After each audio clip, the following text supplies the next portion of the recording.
नमस्कार मित्रांनो, या व्हिडिओमध्ये आपण डिस्कस करणार आहोत सहकारी संस्था आणि सहकारी संस्थांमध्ये होणाऱ्या फौजदारी प्रकारच्या कृती आणि गुन्हे। सहकारी संस्थांमध्ये ज्या काही फौजदारी प्रकारच्या कृती किंवा गुन्हे असतात, अशा फौजदारी कृत्यांच्याबद्दल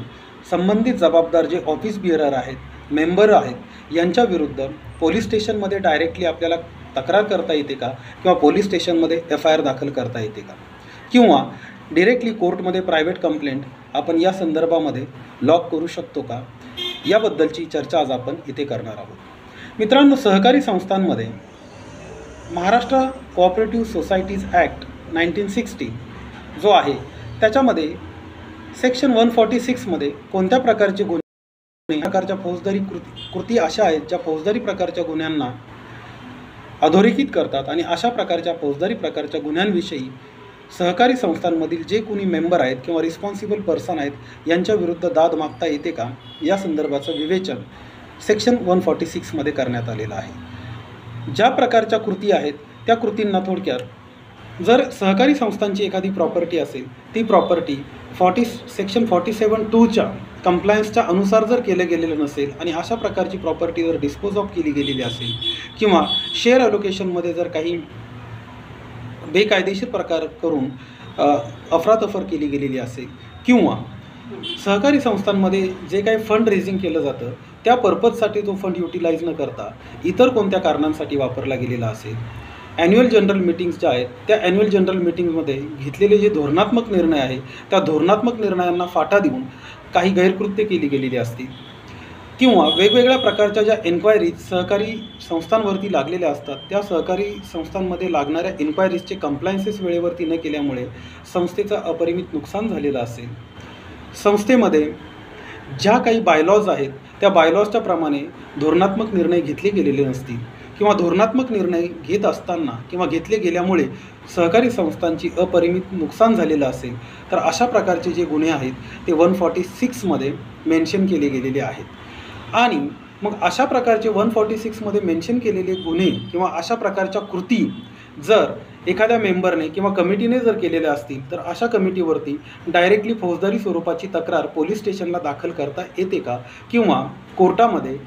प्रायव्हेट कंप्लेंट यांच्या विरुद्ध डिरेक्टली लावता येऊ शकते का, या संदर्भाचं जर उत्तर आपण शोधत असू तर ह्याचं उत्तर आपल्याला MCS ॲक्ट म्हणजेच महाराष्ट्र कोऑपरेटिव्ह सोसायटीज ॲक्ट 1960च्या सेक्शन 148 मध्ये दिलेलं आहे। सेक्शन 148 मध्ये असं म्हणलेलं आहे की या संदर्भातले 146 मध्ये एनलिस्ट केलेले जे काही गुन्हे आहेत, या सर्व गुन्ह्यांच्या संदर्भाची जर काही दखल घ्यायची असेल तर अशा प्रकारची दखल किमान मेट्रोपॉलिटन मॅजिस्ट्रेट किंवा JMFC कोर्ट्स यांच्या खालच्या दर्जाच्या कोर्टामध्ये घेतली जाऊ शकत नाही। म्हणजे अशा प्रकारच्या गुन्ह्यांची दखल किंवा तक्रारी ज्या आहेत त्या किमान JMFC पुढे किंवा मेट्रोपॉलिटन मॅजिस्ट्रेट पुढेच लावता येतील। तसेच 148(3) मध्ये अशी मॅन्डेटरी कंडिशन घातली गेलेली आहे की अशा प्रकारच्या जर गुन्ह्यांची नोंद करायची असेल किंवा फौजदारी प्रक्रिया सुरू करायची असेल, फौजदारी चौकशी जर सुरू करायची असेल, तर या प्रकारची तक्रार नोंदवण्या अगोदर prior sanction of the registrar is mandatory. म्हणजेच 146च्या अंतर्गत जे काही सहकारी संस्थांच्या अंतर्गत नमूद केलेल्या कृती आहेत आणि ज्या कृती फौजदारी स्वरूपांच्या गुन्ह्यांना अधोरेखित करतात, अशा प्रकारच्या कृतींच्या विषयी जर तक्रार दाखल करायची असेल तर prior sanction of the registrar, cooperative registrar जे आहेत त्यांचं प्रायर सँक्शन किंवा पूर्व अनुमती लेखी स्वरूपामध्ये घेणं बंधनकारक आहे। रजिस्ट्रारच्या पुढे जेव्हा अशा प्रकारची तक्रार एखाद्या मेंबर विरुद्ध किंवा कमिटी विरुद्ध दाखल केली जाते, तेव्हा रजिस्ट्रार प्रायमरी एन्क्वायरी हेल्ड करतात। प्रायमरी इन्क्वायरी त्यांनी कंडक्ट केल्याच्या नंतर त्या प्रायमरी इन्क्वायरीमध्ये ज्यांच्या विरुद्ध अशा प्रकारचे चार्जेस लावण्यात आलेले आहेत त्यांना एक अपॉर्च्युनिटी किंवा रिझनेबल अपॉर्च्युनिटी त्यांचं म्हणणं मांडण्यासाठी दिली जाते। तक्रारदार यांना देखील त्यांची म्हणणं मांडण्याची अपॉर्च्युनिटी दिली जाते। त्या संदर्भातल्या प्रॉपर हिअरिंग तिथे होतात। प्रायमा फेसी जे एव्हिडन्सेस आणि अर्ज सादर केले गेलेले आहेत त्यावरती ॲर्ग्युमेंट्स होतात, आणि त्या ॲर्ग्युमेंट झाल्याच्या नंतर रजिस्ट्रार साहेबांना जर वाटलं की यामध्ये अशा स्वरूपाचे फौजदारी चौकशी होणं गरजेचं आहे किंवा आणखी सखोल चौकशी होणं गरजेचं आहे, तर ते अशा प्रकारच्या फौजदारी प्रक्रियेला आणि फौजदारी चौकशी सुरू करण्याच्या प्रक्रियेला एक सँक्शन देतात। आणि असं सँक्शन मिळाल्याच्या नंतर संबंधित अर्जदार जे आहेत ते ती तक्रार JMFC कोर्टमध्ये किंवा मेट्रोपॉलिटन मॅजिस्ट्रेट कोर्टमध्ये लावू शकता. इथे देखील किंवा पोलिसांकडे जरी अशा प्रकारची तक्रार दाखल केली तर पोलीस अशा प्रकारच्या तक्रारीची दखल घेतात आणि दखल घेतल्याच्या नंतर ते with the permission of JMFC त्याच्यामध्ये फर्दर इन्व्हेस्टिगेशन कंडक्ट करू शकतात. म्हणजेच काय, जरी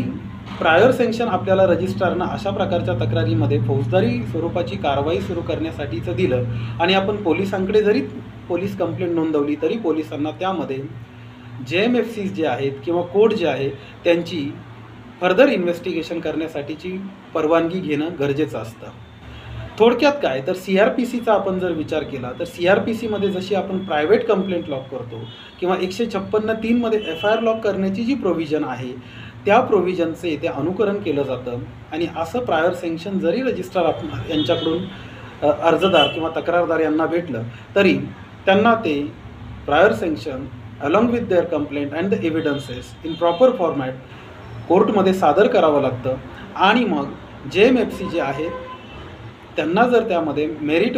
वाटत असेल की यामध्ये फौजदारी स्वरूपाच्या गुन्ह्यांची चौकशी करण्याचं मेरिट आहे तर मग ते तशा प्रकारच्या डायरेक्शन्स पोलिसांना FIR दाखल करण्यासाठी देऊ शकतात किंवा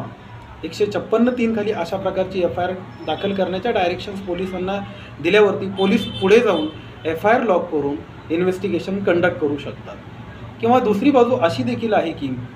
जर JMFC किंवा जे संबंधित ज्युनियर मॅजिस्ट्रेट फर्स्ट क्लास कोर्टचे जे जजेस असतात त्यांना जर असं वाटलं की यामध्ये FIR दाखल करण्याची गरज नाही आहे किंवा याला प्रायव्हेट स्वरूपाच्या कंप्लेंटच्या नुसार ट्रीट केलं जावं तर ते स्वतः देखील यामध्ये इन्क्वायरी कंडक्ट करू शकतात आणि FIR दाखल न करता ॲज अन प्रायव्हेट कंप्लेंट म्हणून तिला ट्रीट करून ट्राय आउट करून त्या मॅटरला डिस्पोज ऑफ करू शकतात. म्हणजेच काय तर सहकारी संस्थांमध्ये फौजदारी स्वरूपाचे जर गुन्हे दाखल करायचे असतील तर पोलिसांकडे डायरेक्ट कंप्लेंट किंवा FIR लॉक करता येत नाही. त्या अगोदर आपल्याला जे कोऑपरेटिव्ह सोसायटीचे रजिस्ट्रार आहेत त्यांची प्रायर परमिशन घ्यावी लागते आणि रजिस्ट्रार एक